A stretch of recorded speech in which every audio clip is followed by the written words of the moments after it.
Yun, magandang hapon mga ka-farmers. Yan, balik tayo sa ating pipino. Ilang araw po tayong hindi nakapag-post ng video tungkol sa pipino mga ka-farmers. Pasensya na po kasi madaling mapuno yung cellphone ko. Busy. Maraming ginagawa. So ito na po mga ka-farmers, dun sa previous video natin na 38 days. So bali nakapag 5 harvest na po tayo sa ngayon. So ilang araw na yun hindi nakapag-post. So ngayon mga ka-farmers, i-update po natin ang ating pipino. Yan. So ginagawa ko nga pala kanina, nagpo-pruning po ako sa baba ng pipino. Pino-pruning ko na po kasi crowd din na yung ano natin sa baba. So maganda naman hanggang ngayon mga ka-farmers, nakakapagbigay siya ng maraming bunga ang ating legacy F1. Nakikita ninyo mga ka-farmers, yan ang bunga ng ating pipino. Yan. So at sa dahon hanggang ngayon malusog pa rin, maganda pa rin yung naging resulta sa pag-aalaga natin. Yun, alagang Magri 9 po nga pala ito mga ka-farmers, Magri 9 na foliar fertilizer. So yun mo lang yung ginagamit ko mga ka-farmers.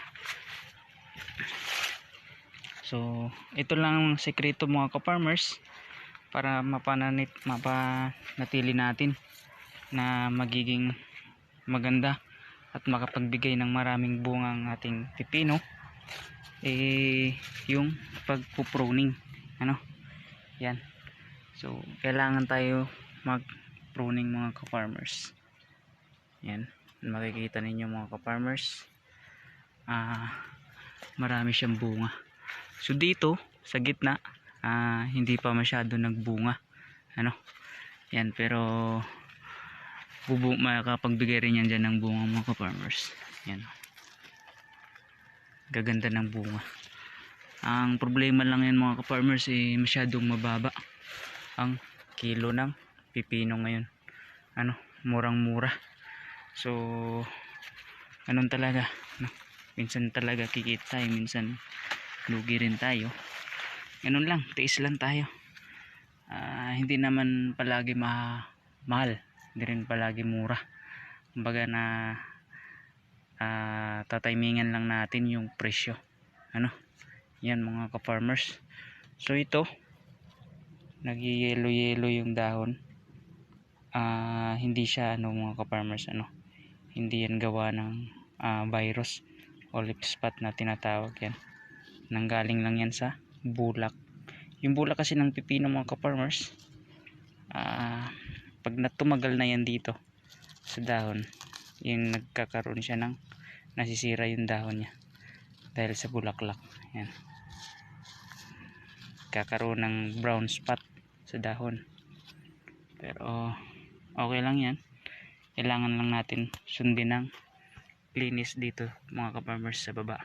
So papansin nyo yan, so bukas pa nga ako mag-harvest mga ka-farmers, pero ngayon yung ibang malalaki in-harvest ko na kasi nga nakiusap yung buyer natin na kung pwede daw i-adjust ko yung bunga ng pipino ko kasi masyadong malaki daw.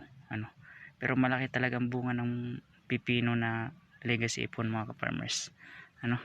Pag kinilo mong isang piraso, halos magkakalahating kilo ang isang piraso. So yun, pagbigyan natin yung buyer natin kasi nga nahihirapan siya magpaubos ng pipino kasi masyadong malaki yung bunga. So ang ginawa ko, bukas pa ako mag-harvest. Yung mga malalaki ngayon nito, in-harvest ko na. So pag mahal wala siyang magagawa talagang. Kung gaano yung tamang size ng ating pipino, doon tayo mag-harvest. Pero ngayon mura, okay lang, pagbigyan natin yung buyer natin. So yan mga ka-farmers, ganun lang yung pag aalaga ng ating pipino. Yan, yun lang natin.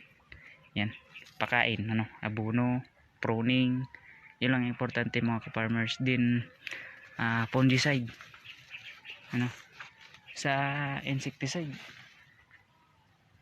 hinahayaan ko na yung mga uod mga ka-farmers, kasi sa pipino hindi ako masyadong gumagamit ano ng mga chemical insecticide, kasi tulad nito every 2 days lang po yung interval ng ating pipino, ano, yan nakakaano naman sa mga kumakain. Tulad ko, kumakain ako ng aking tanim, hindi ako magamit ng chemical sa aking pipino.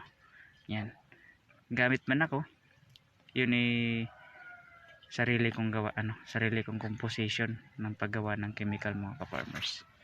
Yan, so yan mga ka-farmers, hanggang dito na lang muna yung ating video, ano. So yun, hanggang ngayon maganda naman ang naging resulta. Naganda pa naman yung ating pipino ngayon. Bukas pang 6 harvest natin mga ka-farmers. Yan, ito nga pala mga ka-farmers, ang puno ng ating pipino ay nasa 192 hills lang, ano siya, 192 hills. Pero yung pinaka highest ko na harvest mga ka-farmers is nasa 150 kilos, ano, okay na okay, kasi ako sinusulo ko lang ito mga ka-farmers. Ako lang isa yung nag-harvest, ako lang isa yung naghakot palabas, ano, hanggang sa kalsada. Yan, kaya tama na sa akin ang ganong dami ng aking na-harvest. Huwag masyadong marami, kasi pag masyadong marami, yan nga, nagkakaroon ng pagbagsak ng presyo ng pipino dahil oversupply tayo. Yun mga ka-farmers, maraming salamat po.